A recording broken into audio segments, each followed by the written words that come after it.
Dreaming of a better sleep? Tossing and turning is not your destiny. And Ollie is here to help.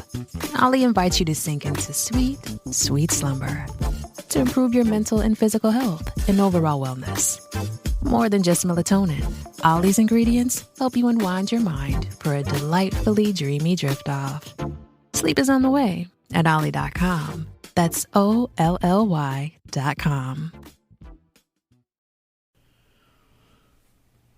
Welcome back, everybody. It's Friday, March 22nd, 2024. Now, born on this date in 1935, Danny Ray of Birmingham. Now, among stage manager and other duties, he was the cape man for singer James Brown. Today, we'll talk about the labor force participation rate. I know that has y'all excited, but if you stick with us through the economics portion of the program, then I'll tell you the latest thing the Freedom from Religion Foundation finds objectionable. I'm Mike Morgan, and we're down in Alabama.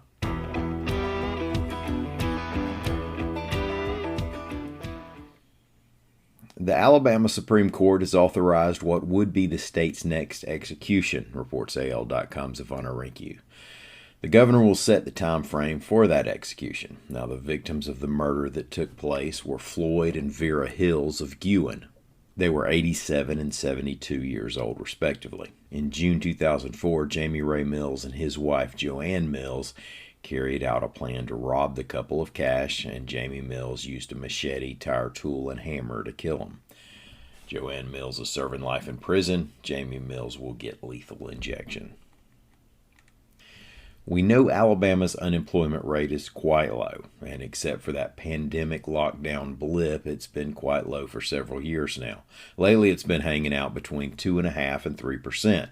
Economists usually consider that full employment, figuring it's within the natural churn of folks moving out of and back into work. But there's another statistic called the labor force participation rate. That's the folks who are 16 years old and older who are either employed or looking for work. So when that rate is low, a larger percentage of the potential workforce is staying out of the game altogether. Now, reasons could be that people have retired, and we know some folks called it a career in 2020, or they're choosing to be full-time parents, or they won the Florida or Tennessee or Georgia or Mississippi lottery, or they've simply given up trying to find a job. So a low labor force participation rate can make the unemployment rate deceivingly lower, and it also leaves some economy-driving productivity on the table.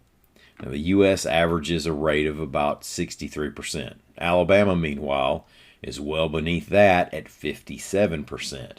And we know that business owners the past few years have blamed many of their woes on the difficulty of hiring workers. So with that in mind, AL.com's Mike Cason reports that Governor Kay Ivey and a bipartisan group of Alabama's legislative leadership announced a big legislative package to target the labor force participation rate.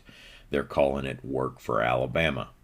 The efforts in the legislation include tax credits for working families for child care and housing, creating innovation districts to lure businesses into places where labor's available but jobs are few, creating a diploma for students choosing to become skilled workers rather than going to college, and creating a cabinet-level Secretary of Workforce Development. The Wisconsin-based Freedom from Religion Foundation is complaining about another expression of faith in a high school, reports AL.com's Greg Garrison.